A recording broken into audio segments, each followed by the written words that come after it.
You are a king in ancient India. You have 10,000 soldiers. You have gold. You have a palace. But you only have 500 elephants. Your rival? He has 2,000. You're finished.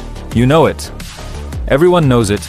Because in ancient Indian warfare, one elephant was worth 100 soldiers.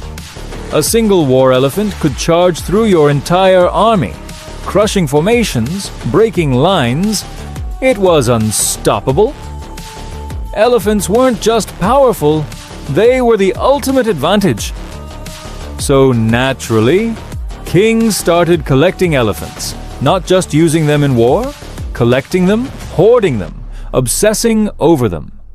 And then something strange happened. One king, documented in historical records, traded an entire city for a single white elephant. Not an army of elephants, one elephant, a white one. Why? Because white elephants were considered sacred. Owning one meant the gods had chosen you. You weren't just a king. You were divinely blessed.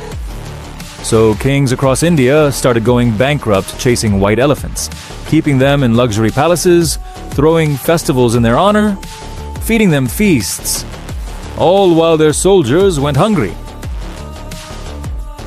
There's actually a term that comes from this: white elephant. It means something hugely expensive to maintain but completely useless. That phrase exists because of these kings. But it gets stranger.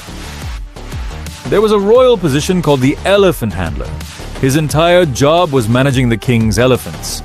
And he was more respected than generals, more powerful than ministers. The second most important person in the entire kingdom. Some kings named their elephants like they were their own children. One king, this is documented, organized a full wedding ceremony for his elephant. Music, gifts, celebrations, the works, a wedding. For an elephant. And here's the part that shows just how far this madness went. When two war elephants from rival kingdoms faced each other on the battlefield, they sometimes just refused to fight. They'd stand there looking at each other, uninterested. So soldiers would have to physically stab them with spears to force them to charge. You spent the equivalent of a city's treasury on this animal. And it won't fight because it doesn't like the other elephant. This happened multiple times. It's in the records. And one more thing. If you killed the king's elephant in battle, not a soldier, an elephant, your entire family would be enslaved. So soldiers in battle faced this choice. Kill enemy soldiers, and you're fine. Accidentally kill an enemy elephant, and your wife, your children, your parents, all slaves. Think about the battlefield psychology that creates. You're fighting a war, and half your mind is desperately trying to not accidentally hit the giant animal charging at you. Even Chandragupta, who built one of the greatest empires in human history, a man studied by military strategists for centuries, poured enormous resources into elephant collection. Not roads, not food, elephants. The most powerful rulers of the ancient world had this bizarre, irrational obsession baked into their strategy. And that's what makes history so much more fascinating than your textbooks ever let on.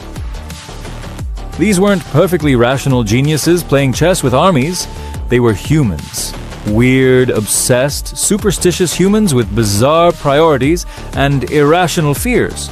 The king, who traded a city for a white elephant, he wasn't stupid. He was human.